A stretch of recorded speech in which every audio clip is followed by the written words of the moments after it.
with us our old friend, Advocate Inderpal Singh ji. Inderpal Singh जी, नमस्कार. नमस्कार sir. बड़े दिनों के बाद मिल रहे हैं सर. हाँ सर. बहुत ज्यादा बिजी थे मुझे लग रहा है. हाँ थोड़े से. क्या हो गया सर? क्या क्या कर रहे थे? कुछ खास कर रहे थे? कोई दोनों काम चल रहा है, वकालत और पॉलिटिक्स दोनों जोरों में चल रहा है. जी. तो मतलब कोई और पार्टी तोड़ने का भी इरादा है क्या? नहीं, ये तो अभी मैं जब इस तरफ हम अजीत दादा पवार साहब ने जैसे ही मोदी साहब को ज्वाइन किया जी. और ये गवर्नमेंट ज्वाइन किया तो मुझे बाद में पता चला कि विरोध करने के लिए विरोध करना बड़ा आसान है. जी. इस बात को नेगेटिव बोलना बहुत आसान है.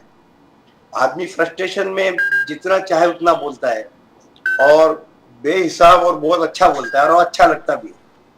यानी आपको कभी भी जो आदमी की एक फ्रस्ट्रेशन या डिप्रेशन वाली बातें हैं या विरोध की बातें हैं वो थोड़ी अच्छी लगती हैं, क्योंकि ऐसा लगता है कि ये ज्यादा लोगों तक जा रही हैं और ज्यादा लोगों की बातें हैं करके. लेकिन मैं एक चीज बोलना चाहता हूं सर आपको. आप एग्री करें या ना करें वो अलग बात है, और सब दर्शकों के सामने ये बात रखना चाहता हूं कि एक शख्स है जो इस वक्त हमारे स्क्रीन पर हैं, एडवोकेट इंदरपाल सिंह जी, जो वास्तविकता में शरद पवार जी को भी कन्विंस कर सकते हैं कि साहब आप भी इस तरफ आ जाओ. आपकी बात सुनेंगे सर. क्या आप ऐसा करेंगे? नहीं, बिल्कुल विकास के लिए. और जब मैं खुद मैंने जब एनालाइज किया और बहुत नजदीक से सारी पॉलिसीज देखी मैंने मोदी साहब की, तो मैं भी उनका एडमायर हो गया.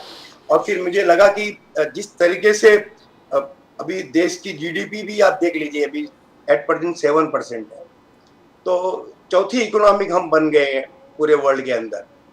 तो कहीं तो ग्रोथ को देखना ही पड़ेगा. मैं यूथ लोगों का व्यू देखता हूँ, उनसे मिलता हूँ, उनको सुनता हूँ, तो मुझे जितने भी यूथ हैं वो सारे हमारे माननीय प्रधानमंत्री मोदी साहब के समर्थक हैं और उनके प्रशंसक हैं. और यूथ जो है वो देख रहा है कि जैसे स्टॉक मार्केट ग्रो कर रहा है और जिस तरह से लोगों में पैसा ग्रो कर रहा है इस वक्त, और खुद जीडीपी का आंकड़ा आपके सामने है. अभी कल ही हमारी फाइनेंस मिनिस्टर सीतारमन जी ने कहा कि जीडीपी अपना 7% हो गया है और आने वाले दिनों में ये 11 to 12% तक जाएगा. तो ये उनका अनुमान भी है और जो आंकड़ा है वो तो शॉक करने वाला है ही है. हम इससे पीछे नहीं हट सकते कि नहीं 7% तो कभी हमारा जीडीपी रहा ही नहीं, ये तो मानना ही पड़ेगा. तो जो चीजें मानने लायक हैं और जो चीजें पूरे देश पूरे विश्व में भारत अपना लोहा मनवा रहा है और भारत को जाना जा रहा है और भारत एक शक्ति बनकर उभर रहा है और भारत की एक अपनी पहचान हो रही है, तो उनका साथ देने में कोई मुझे नहीं लगता कि माननीय अजीत दादा पवार साहब में कोई तो शरद पवार जी आपका साथ देंगे, आएंगे? मुझे लगता है कि आने वाले वक्त में उन्हें भी ऐसा लगेगा कि ये जो है बिल्कुल इस वक्त देश की अगर पुकार है तो देश की पुकार को उनको भी मानना पड़ेगा. इंदरपाल जी, छगन भुजबल जी को बनाना आपके लिए बहुत प्रॉब्लम हो रहा है. छगन भुजबल जी ओबीसी एजिटेशन के लिए लेकर बहुत ही उत्तेजित है. वो कल भी उनका सभा होने वाला है ओबीसी. उन्होंने कहा कि तोंडातून घास घेऊन गेलं, यानी मुंह से निकाल के वो घास लिखे गए. और ये ओबीसी पर अन्याय है या मराठों का फसवणूक है, ये समझ में नहीं आ रहा है. यानी सरकार में रहकर भुजबल साहब आलोचना कर सरकार का. भले फडणवीस जी, अजित पवार जी बोले कि मराठा रिजर्वेशन सक्सेस हुआ जरांगे पाटिल जी के साथ, उनके सब मांगे हमने पूरा. तो अभी तक भुजबल साहब बनाने में आप लोग कामयाब नहीं हो गए. क्या भुजबल साहब, जैसे अंजलि दमानिया बोल रही है कि भुजबल साहब बीजेपी ज्वाइन करने वाली है, जी बीजेपी ज्वाइन करने वाला है, क्या ये होने वाला है? ओबीसी नेता बनकर उभर कर आएंगे बीजेपी में Anjali Damania. How do you see that Inderpal Singh ji? Bhujbal साहब क्यों नहीं आप समझा पा रहे? प्रदीप जी, एक बात मैं पहले कहूं कि हमारी पार्टी की लाइन रिजर्वेशन मुद्दे पे ऐसी है कि कानून में जितना रिजर्वेशन बैठता है उतना माननीय मुख्यमंत्री साहब ने और दोनों उप मुख्यमंत्री साहब ने कहा है कि हम देंगे और हमें देना है, और उसके लिए ड्राफ्ट भी तैयार हुआ है, ड्राफ्ट उनको शेयर भी किया है जरंगे पाटिल साहब को। हम कभी भी मराठा आरक्षण के खिलाफ नहीं थे, हमारी सरकार कभी भी मराठा आरक्षण के खिलाफ कोई काम नहीं करेगी, और हमारी सरकार मराठा आरक्षण अपने कानून के हद में रह के देगी। जैसे कि आपको पता है, आप राजीव जी, आप भी और प्रदीप जी भी दोनों दिग्गज पत्रकार हैं, और आप दोनों जानते हैं आपके पास में स्टैटिक्स सब रहता है मंजूर आपके ये, और इसलिए मैं कहना चाहूंगा कि जैसे रिजर्वेशन पता है कि 52% कॉन्स्टिट्यूशनल है कि आप दे सकते हैं 52%, जो कि ऑलरेडी महाराष्ट्र में दे दिया गया है। अब आपको मराठा आरक्षण देना है तो वो आप कैसे देंगे, तो इसके ऊपर विचार चल रहा है, इसके ऊपर पूरा काम चल रहा है, मोशन ड्राफ्ट हो रहा है और पूरा ड्राफ्ट जो है एक्सचेंज हो रहा है। और कुणबी समाज जो है वो ओबीसी में भी आता है, तो भुजबल साहब को ये डर है कि जो उनके ओबीसी समाज को 19% आरक्षण मिला हुआ है, ये एक बहुत बड़ा आरक्षण है, 19% बहुत बड़ा आरक्षण है अपने आप में। तो ये जो आरक्षण है उनकी थाली में बाकी के लोग आके खाना चुराना नहीं चाहिए। हर आदमी अपनी थाली सुरक्षित चाहता है। तो अगर माननीय भुजबल साहब ओबीसी के बहुत बड़े दिग्गज नेता हैं, बहुत अभ्यासु नेता हैं, वो एक मेयर से उन्होंने जिंदगी शुरू की है, कारपोरेटर से जिंदगी शुरू की है, 3 बार कैबिनेट मिनिस्टर रह चुके हैं, गृह मंत्री रह चुके हैं, तो तजुर्बेकार नेता है, वो जानते हैं कानून क्या है। और वो जो बोल रहे हैं वो कानून को पकड़ के बोल रहे हैं, अपने समाज की लड़ाई लड़ रहे हैं, पार्टी लाइन से थोड़ा हटके वो जरूर बोल रहे हैं, लेकिन वो कहीं भी इतना ज्यादा भी गलत नहीं बोल रहे हैं, क्योंकि वो कह रहे हैं कि ओबीसी समाज का जो 19% है उनमें से उनको मराठा आरक्षण को हम रिजर्वेशन नहीं दे सकते। वो अपने समाज को प्रोटेक्ट कर रहे हैं पार्टी लाइन से हटके।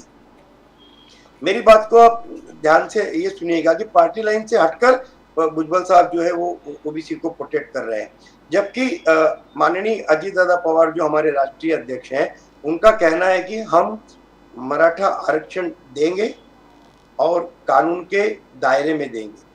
तो 52% में ही देना है, सरकार की एक मजबूरी है, और उसमें निसंदेह ये आरक्षण में से बाकी के लोगों का आरक्षण कहीं ना कहीं कम होगा और वो एडजस्ट करके दिया जाएगा, क्योंकि उससे ज्यादा आरक्षण दिया तो कोई भी इसे चैलेंज कर सकता है सुप्रीम कोर्ट में, और कॉन्स्टिट्यूशनल बेंच के सामने ये जब जाएगा तो वो मंजूरी नहीं होगी और सुप्रीम कोर्ट के सामने ये टिकेगा नहीं।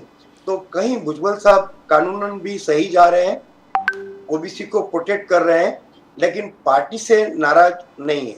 लेकिन इंद्रपाल सिंह जी, इसका मतलब ये हुआ कि भुजबल साहब बिल्कुल ठीक ही बोल रहे हैं कि यार आप तो हमारा निवाला छीन रहे हो, हमारे मुंह से निवाला छीन रहे हो, आप तो ये क्या कर रहे हैं आप। सीधी बात है ना सर, क्योंकि you are making more and more shareholders in that cake.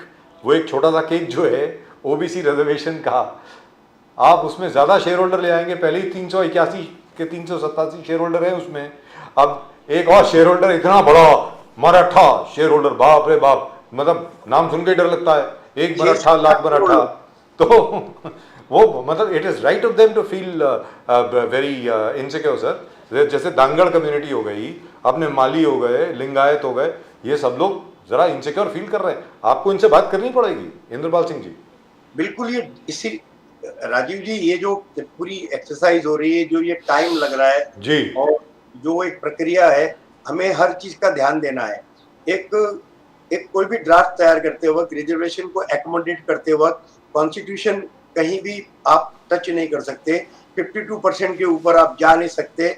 बाकी लोगों को जो आरक्षण दिया है उनमें किस तरह से आरक्षण कम ज्यादा करना है, उसके ऊपर चर्चा माननीय मुख्यमंत्री साहब की, उप मुख्यमंत्री साहब की, सबकी चालू है। और जैसे ही ये चर्चा एक रंग लाएगी कि सब में से थोड़ा थोड़ा हिस्सा को देना पड़ेगा, और जब अगर स्वीकार कर लिया है कि मराठा को आरक्षण देना है, ये तो डिक्लेयर कर दिया है हमारी सरकार ने, हम नकार नहीं रहे। अब कितना परसेंट उनके हिस्से में आता है और कितना परसेंट लोग छोड़ते हैं, ये एक चर्चा का विषय है। इंद्रपाल जी, राज ठाकरे जी आज बोल रहे थे कि मराठा आरक्षण में जो हर चीज आपने माना, हर चीज सरकार ने मान लिया, जो जरांगे पाटिल जी का रिक्वेस्ट था कि पॉइंट था कि ये बोले हर चीज आपने मान लिया सिवाय मराठा रिजर्वेशन। तो ये शायद राज ठाकरे जी मजाक के माध्यम से बोल रहे थे, हर चीज मान लिया पर मराठा रिजर्वेशन नहीं हुआ। तो ये कहां जाके, बिकॉज सब यही चल रहा कि मिले एकनाथ शिंदे जी, मिले नवी ठाणे में मिले, जरांगे पाटिल जी पूरे मराठाओं को लेके आ रहे थे, पूरे जबरदस्त आंदोलन, वहां पर रुके, अचानक बोल दिया कि सब कुछ हो गया, और फिर जरांगे पाटिल जी बोल रहे फिर आंदोलन पर बैठने वाले। तो what is it, I mean अगर हुआ तो फिर वापस क्यों आंदोलन पर बैठ रहे, अगर नहीं हुआ तो विड्रॉ क्यों किया? तो ये बहुत बड़ा विषय बनकर उभर कर आ गया। ये सरकार को भी जवाब देना पड़ेगा एक दिन, क्या हुआ। बिल्कुल प्रदीप जी, ये जैसे मैंने बताया विषय काफी सेंसिटिव है, काफी गंभीर है। 6 से 7 करोड़ मराठा हैं, आप उनको नेग्लेक्ट नहीं कर सकते, नाराज नहीं कर सकते। और मराठा आरक्षण आज की बात नहीं है, ये मुद्दा पिछले 25 साल से उठ रहा है, हर सरकार के सामने उठ रहा है। हर सरकार ने इसमें कहीं ना कहीं देने की बात कही है। मैटर सुप्रीम कोर्ट से रिजेक्ट होकर फिर यहाँ आया है, सुप्रीम कोर्ट में भी ये मैटर चला और बाकायदा बाद में कॉन्स्टिट्यूशनल बेंच ने इसको रिफ्यूज कर दिया कि नहीं, ये पैरामीटर में नहीं बैठ रहा है करके पूछा। लेकिन अब जब सरकार ने डिक्लेयर कर दिया है कि देना है, तो उसमें मुख्यमंत्री साहब मिलकर उनको टाइम बाय कर रहे हैं कि इस तरह से ये रिजर्वेशन वर्कआउट होगा। तो ये अभी उसके ऊपर जो कॉन्स्टिट्यूशन के दिग्गज बैठे हुए हैं वो सब बैठकर और इस तरह से रिजर्वेशन कईयों का कम कर सकते हैं, वो किया जाएगा और लोगों को सबको मनाया जाएगा, और उसके लिए थोड़ा सा वक्त लग रहा है। लेकिन उसमें तकलीफ होने वाली है ना सर, जो प्रदीप जी आपसे पूछ रहे हैं उसमें तकलीफ होने वाली है ना सर, क्योंकि देवेंद्र फडणवीस जी ने, अजीत दादा पवार ने तो खैर इस पर इतनी ज़्यादा बात नहीं की है, ज़्यादातर अपने एकनाथ शिंदे जी बात कर रहे हैं वो बार बार एक ही बात को कह रहे हैं कि किसी का रिजर्वेशन कम नहीं होगा, ऐसा उन्होंने एश्योरेंस दी है। तो वो कैसे होगा मुझे समझ में नहीं आ रहा, unless there is a way out. एक फॉर्मूला है कि जो नरेंद्र मोदी जी ने एक्स्ट्रा 10% ईडब्ल्यूएस के लिए अनाउंस किया था, इकोनॉमिकली वीकर सेक्शन, जिसका अमेंडमेंट पास भी हो गया पार्लियामेंट में, it is now an act, कि मराठा रिजर्वेशन वहां से दे दिया जाए, वो 7% जो है वो मराठा को दे दिया जाए। अगर वो है तो it can go through, otherwise I don't see how, because you are a lawyer, you would know sir. Indrapal Singh ji. नहीं राजीव जी, एकदम आपका बोलना बिल्कुल सही है, एकदम नपातुला आपने बराबर कहा कि अगर कहीं कोई गुंजाइश है तो 10% किस तरह से बढ़ सकता है। बढ़ा हुआ है सर, 10% बढ़ा हुआ है, इट इज ऑलरेडी देयर। 10% बढ़ा के दिया है उन्होंने। 50% जो है वो जो 102nd अमेंडमेंट जो है उसका और सुप्रीम कोर्ट का जो ऑर्डर है उसको अमेंड किए बगैर 10% on EWS, that is economically weaker section दे दिया गया है। उसमें अगर मराठा रिजर्वेशन मिल जाए तो फिर ठीक है, उसमें अगर 7% आप लोग दे देते हैं, then it's all right, then you will not need to touch the 27% given to OBCs. Sir बिल्कुल सही है ना, यही एक वे आउट है, यही किया जा सकता है कि ये अब सरकार को डिसाइड करना है, लेकिन ये कर हमें ये देखना है कि इसकी मंजूरी चैलेंज ना हो जाए, ये सुप्रीम कोर्ट में चैलेंज ना हो जाए। सबसे बड़ी प्रॉब्लम जो ये आ रही है कि सुप्रीम कोर्ट में ये चैलेंज ना हो जाए। या दूसरी तरीके से साउथ में देखिए, कई स्टेट्स के अंदर रिजर्वेशन बहुत ज्यादा है जी, 68%, 72% तक भी रिजर्वेशन। सिर्फ एक ही जगह है सर, वो तमिलनाडु में है, लेकिन वो बहुत पुराना है। तमिलनाडु जी। But how will you manage that? I don't know how you will manage that, because it's going to be very difficult. How? Pradeep ji. Inderpal ji, Singh ji, Supriya Sule has been pulling the government, state government and central government where unemployment is concerned. बोले unemployment all time high, centrally भी nation wise भी high है और state में भी high है। यहाँ पर एकनाथ शिंदे जी, देव फडणवीस जी, अजित पवार जी कह रहा है कि एफडीआई में महाराष्ट्र नंबर 1 है, उद्योग जबरदस्त तरीके से यहाँ पर डेवलपमेंट हो रहा है, महाराष्ट्र इंफ्रास्ट्रक्चर में we are doing great jobs like no other state elsewhere. तो if everything is happening proper, Supriya Sule ji का एलिगेशंस की unemployment is all time high, तो how are you going to convince the people when she says that? Pradeep ji, Supriya Sule ji जो बोल रही हैं वो उनके बात में तथ्य इसलिए नहीं है कि अभी अभी आपने प्रेसिडेंट द्रौपदी मुर्मू जी को अगर आपने 2 दिन पहले सुना होगा जी तो उन्होंने भी बताया है, और सीतारमन जी के अपने उनकी स्पीच में भी था कि जो 18% अनएम्प्लॉयमेंट था वो 10% पे आया है। तो 8% यूथ का अनएम्प्लॉयमेंट रिड्यूस हुआ है, लोगों को जॉब मिला है। और लोगों को जॉब मिला है, इसके लिए आप पूरा ग्रोथ देख रहे हैं, यूथ के अंदर क्या ग्रोथ हो रहा है, यूथ की स्कूलिंग देख रहे हैं, यूथ के कॉलेज के ऊपर जो स्पेंड किया जा रहा है योजनाओं के अंदर, आप वो देख रहे हैं। यूथ के लिए जो फाइनेंशियल स्कीम लाई जा रही है मोदी गवर्नमेंट द्वारा, आप वो देख रहे हैं। तो ये कहना बिल्कुल गलत है, और वो भी एक संसद रत्न होकर ये बोलना कि यूथ अनएम्प्लॉयमेंट बढ़ गया है, तो ये आंकड़े उन्होंने नहीं देखे हैं, क्योंकि आंकड़े 18% थे पहले, अब 10% पे आए हैं। अब मैं आपको कहूं कि भारत एक जो देश है वो 140 करोड़ की आबादी का देश है। इतनी बड़ी आबादी में जब कोई एक्टिविटीज होती है तो वो बहुत बड़ा प्रोग्रेस भी आपको बहुत छोटा प्रोग्रेस दिखता है, क्योंकि आपकी आबादी बहुत बड़ी है। तो आपको सबसे पहले मेरे विचार ऐसे है कि आपको आबादी पे कंट्रोल लाना बड़ा आवश्यक है, कि आप आबादी पे कंट्रोल किस तरह से लाते हैं ताकि आप जो करिश्मा करें वो लोगों तक दिखे। अब ये 8% जो है बहुत बड़ा, अगर यही हमारी आबादी छोटी होती तो ये पूरे वर्ल्ड में बात जाती कि यहाँ अनएम्प्लॉयमेंट बढ़ गया है, अनएम्प्लॉयमेंट कम हो गया है, ये मुद्दा पूरे देश में गूंजता। लेकिन 140 करोड़ की आबादी में ये 8% उनको इंद्रपाल जी, भारत जोड़ो न्याय यात्रा जिस प्रकार से राहुल गांधी जी हर प्रकार के अन्याय, उनका कहना है कि 10 साल अन्याय काल, सिर्फ अन्याय ही हो गया, हर वर्ग में, किसान के खिलाफ अन्याय, युवा के खिलाफ अन्याय, महिलाओं के खिलाफ अन्याय, तो अलग अलग श्रमिकों के खिलाफ अन्याय। तो ये भारत जोड़ो यात्रा जो चल रहा है, but at the same time what we are seeing is लोग जुड़ रहे हैं, मगर अलायंस पार्टनर एक एक करके निकल रहे। नीतीश कुमार निकल गया, Mamata Banerjee was out, Arvind Kejriwal is in. तो हाउ डू यू सी, क्या इनके न्याय यात्रा न्याय दे पाएगा, जो कॉन्फिडेंट है राहुल गांधी जी? इंद्रपाल सिंह जी, सबसे पहले तो मुझे बड़ा आश्चर्य होता है कि अभी लोकसभा के इलेक्शन 16 अप्रैल के बाद कभी भी डिक्लेयर हो सकते हैं, ये आप सबको पता है। तो आदमी को अपने हेडक्वार्टर बैठना चाहिए, अपने कैंडिडेट का सिलेक्शन करना चाहिए, अपनी रणनीति बनाना चाहिए, और किस तरह से जीतना है उस पर आना फोकस करना चाहिए। आने वाले जो इलेक्शन है उसमें वो लोगों को क्या देंगे, क्या दे के लुभाएंगे लोगों को, क्या चुनाव में अपना बिल बातें रखेंगे, उन पे चर्चा करने का विषय छोड़कर वो यात्रा पे निकल पड़े हैं और वो यात्रा कर रहे हैं। तो यात्रा से मुझे नहीं लगता कोई समाधान होने वाला है। सबसे पहली बात ये, वो उनका यात्रा करने का सबसे बड़ा जो वक्त है, मुझे उस पर बहुत बड़ी आपत्ति है, और मैं कहता हूं कि वो वक्त एकदम गलत है। So what does that mean? That means what? That Mr. Rahul Gandhi is not a serious politician? Is that what you're saying? नहीं, बिल्कुल उनको कोई गलत एडवाइजर है, और जो उनको गलत एडवाइस दे रहा है इस वक्त, जब उनको हेडक्वार्टर में बैठ के काम करना है तो वो रोड पे निकल पड़े।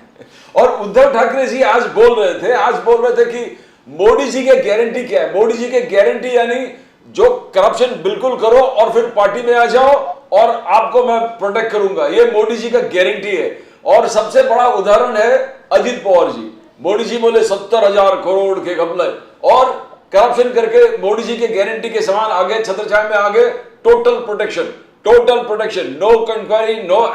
तो क्या मोदी जी के गारंटी, उद्धव ठाकरे जी जो बोल रहे हैं करप्ट को प्रोटेक्शन देना, करप्ट का गारंटी देना, how do you see that? And Ajit Pawar ji का उदाहरण देते हैं। नहीं, बिल्कुल मैं ये बताना चाहूंगा कि ये उद्धव जी को आज जब उनके विपक्ष में बैठे हैं तो मोदी जी की गारंटी इस तरह से वो देख रहे हैं। देखने का नजरिया होता है, एक चीज को आप देखेंगे तो नजरिया अलग होता है, विरोधी देखेगा तो उसका नजरिया अलग होता है। मोदी जी की जो गारंटी है, ये जो स्लोगन चल रहा है इस वक्त, वो गारंटी गरीबी हटाओ की गारंटी है, जो कि कई साल से लोग चिल्ला रहे थे गरीबी हटाओ, गरीबी हटाओ, गरीबी नहीं हट रही थी। लेकिन अभी आंकड़े देख लीजिए, हमारी प्रेसिडेंट का जो भाषण है उसमें उन्होंने स्टैटिस्टिक्स दिया हुआ है, 25 करोड़ जो आबादी है पॉवर्टी लाइन से बाहर आई है, जो पॉवर्टी लाइन में थी वो बाहर आई है। 25 करोड़ एक बहुत बड़ा, एक छोटा कोई देश होता है ना श्रीलंका या नेपाल, वो तो पूरा देश ही बाहर आ गया समझ। लेकिन मेरी आपत्ति ये है कि मैं बार बार कह रहा हूं कि ये देश ओवर पॉपुलेटेड है। ये एक 140 करोड़ लोगों का देश है, तो 25 करोड़ अगर बाहर आ गए पॉवर्टी से तो भी दिखते नहीं है। तो मोदी जी ने गारंटी दी, अब गारंटी मोदी जी दे रहे हैं 2 लाख घर दूंगा मैं किसानों को, 2 लाख घर, युवा ये महिलाओं को 70% महिलाओं के लिए बोला है कि घर दिया जाएगा, उनको प्राथमिकता दिया जाएगी और महिलाओं को हम ये योजनाओं में लाएंगे करके। तो ये काम तो हो रहा है, गारंटी तो जो दे रहे हैं वो टॉयलेट सब जगह बन गए, 370 हटाने की गारंटी दी वो हो गई, राम मंदिर की गारंटी दी वो हो गई। आपको कई लोगों को राम मंदिर से ऑब्जेक्शन है, मैं तो आज भी कहता हूँ राम मंदिर बनने के बाद में अगर उसको दूसरे नजरिए से आप देखते हैं तो वहाँ कितना एम्प्लॉयमेंट जनरेट हुआ है, वो एक टूरिस्ट प्लेस बन गया है। आज वो टूरिस्ट प्लेस बनने के बाद में वहाँ हर चीज लगने वाली है आपको, होटल्स लगने वाले हैं आपको, ढाबे लगने वाले हैं आपको, दुकानें लगने वाली हैं आपको, प्रसाद लगने वाला है आपको, फूल लगने वाला है आपको, वस्त्र लगने वाले हैं आपको, लाइटिंग लगने वाली है आपको, कई चीजें लगेंगी। वहाँ एयरपोर्ट चालू हो गया। तो इतना कुछ आप राम मंदिर को एक ही नजरिए से मत देखिए, राम मंदिर को ये भी देखिए कि राम आए, लोगों के लिए बहुत सा योजनाएं लाए। इस अगर तरीके से आप देखेंगे कि हमारे भगवान राम ने वहाँ के, अभी अयोध्या के लोगों को वहां से ट्रेन पकड़ के मुंबई पे जॉब के लिए नहीं आना पड़ेगा। जी दुरुस्त बात है, लेकिन इंद्रपाल सिंह जी चलते चलते ये तो बता दें sir, there I agree with you, वहां पर तो कोई आर्ग्यूमेंट ही नहीं है, वहां तो कोई आर्ग्यूमेंट ही नहीं है, जो आप बोल रहे हैं बिल्कुल ठीक है, लेकिन सर चलते चलते ये तो बता दो अगर अगर अगर मोदी जी नहीं होते तो मैं ये कहता हूँ कि ये राम मंदिर बनता या इस नहीं तारीख बनता, में नहीं बनता सर, नहीं बनता, सवाल ही ना ही मुहूर्त होता, ना ही मुहूर्त होता, नहीं होता, सवाल ही तो ये कहते हैं ना कि मोदी है तो मुमकिन है, तो ये सही है। तो सर लेकिन ये तो बता दीजिए कि ये भुजबल साहब जो अब इतनी ओबीसी की इतनी बड़ी सभा करने वाले हैं, उससे कोई कास्ट वॉर तो नहीं हो जाएगा, मतलब जातीय जंग तो नहीं छिड़ जाएगी यहाँ महाराष्ट्र में, उसको कैसे रोका जाए सर? भुजबल साहब को समझाना पड़ेगा किसी को साथ में बिठा के। नहीं, अभी मैंने उनका आपके शो ज्वाइन करने के पहले मैंने एक अभी लेटेस्ट वीडियो उनका देखा, जहां उन्होंने काफी काम डाउन लग रहे हैं भुजबल साहब, और काफी बोल रहे हैं कि जरंगे पाटिल साहब की जो भी उनकी मांगे हैं उनके ऊपर विचार करे सरकार, और उनको जो देना चाहे सरकार दे, मैं कौन होता हूँ ऑब्जेक्शन लेने वाला, ऐसा भी अभी स्टेटमेंट उन्होंने जारी किया है। तो पहले भी बोला था सर उन्होंने, तो मैं कौन होता ऑब्जेक्शन देने वाला, मराठा को जितना देना दो, लेकिन हमारे से तो मत दो, हमारे से तो मत छीनो, वो तो ये बोल रहे हैं। ये हर आदमी अभी, जैसे भुजबल साहब भी मैं कहता हूँ गलत नहीं है, और इतने बड़े लीडर हैं कि भुजबल साहब जो बातें कह रहे हैं वो भी काफी जेन्युइन बातें हैं, लेकिन मुझे नहीं लगता कम्युनल वॉर कहीं होगा। दोनों नेता समझदार हैं, और भुजबल साहब तो राइटिंग वगैरह के तक हद में नहीं जाएंगे, जहां तक मेरा मानना है। I hope so sir, thank you very much Indrapal Singh ji for joining us, it's been a great pleasure talking to you. बहुत दिनों के बाद। नहीं सर, बहुत ज्यादा बिजी थे, और जो आपने कहा, मतलब मेरा जो सवाल था आपसे, उसके ऊपर आपने मना नहीं किया, कि मैं उम्मीद करता हूँ कि शरद पवार जी को भी आप कन्विंस कर लेंगे कि इस तरफ आ जाओ सर, अब क्या है, अब छोड़ो, अब आ ही जाइए इस तरफ, क्या है उसमें, क्योंकि आपकी सबसे ज्यादा रिस्पेक्ट इस तरफ ही होगी, उस तरफ तो कुछ होने वाला नहीं है, सीधी बात। As you rightly said Pradeep ji, it's very very strange, election आने वाले हैं अभी, we should be mister Rahul Gandhi should be sitting with people and deciding on coalition partners, कौन किस कॉन्स्टिट्यूएंसी से कौन कैंडिडेट खड़ा होगा, और वो यात्रा कर रहे हैं, तो मतलब ये यात्रा तो 1 साल पहले होनी चाहिए थी ना, वो अभी कर रहे हैं, मतलब कुछ कोई स्ट्रेटजी जरा समझ में नहीं आती कांग्रेस की, कभी कभी मुझे लगता है उनको खुद को समझ में नहीं आती। Indrapal Singh ji, thank you so much for joining us, great pleasure is always talking to you. नमस्कार सर। नमस्कार। नमस्कार sir, thank you. Well, he's right actually, that's a very very moot point. I mean, rightfully speaking, Rahul Gandhi should have been sitting on the table right now. I mean, planning is where the Congress seems to be lacking. Where Mamta ji had gaye, Nitish Kumar is out, Kejriwal is here. The only time that the Aam Aadmi Party and Congress got together to fight a small election of a mayor in a very very small corporation in Chandigarh, and they lost that too in spite of having a majority. Yes. What do you say for these guys? I mean, I nothing would be more incompetent. Let me tell you very frankly, irrespective of the moral equation or whatever. Listen, it's politics. If you can't manage to win a mayor's election where you have a majority, oh come on, why don't you retire, go home, घर में बैठिए। ये मतलब प्रदीप जी मेरी समझ के बात है। और उसके बाद चिल्लाना, ये देखो ये हो गया हमारे साथ, हो मतलब ये क्या है वो, what is it's a Meena Kumari film और what are you guys doing? I mean अगर कोई हार जाता है, आगे बढ़ाइए, चलिए आप कोर्ट में गए हैं, बाकी सब गए हैं, ठीक है चलिए, क्या है उसमें? लेकिन इट शोज योर इनकॉम्पिटेंस। अगर आपको शक था कि जो रिटर्निंग ऑफिसर साहब हैं वो भारतीय जनता पार्टी के ऑफिस बेरर हैं, आप माने क्यों? You could have just refused, you could have said no, court से स्टे लेके आते कि साहब ये इलेक्शन नहीं होना चाहिए। 2 बार पहले भी तो कोर्ट स्टे दे चुका था इस पे। आप खुद जबरदस्ती गए थे कोर्ट में कि ये mayoral election should be conducted. You have gone to the court, आप दोबारा कोर्ट में जाते और बोलते कि अब presiding officer should be appointed by the honourable court. उसमें क्या है ना? This is, I think, it just shows sheer incompetence. I thought Mr. Arvind Kejriwal was smarter than that, but then he wasn't there. I thought Bhagwant Mann was smarter than that, but he was not there. All those guys who were managing the election, I think they should retire from politics.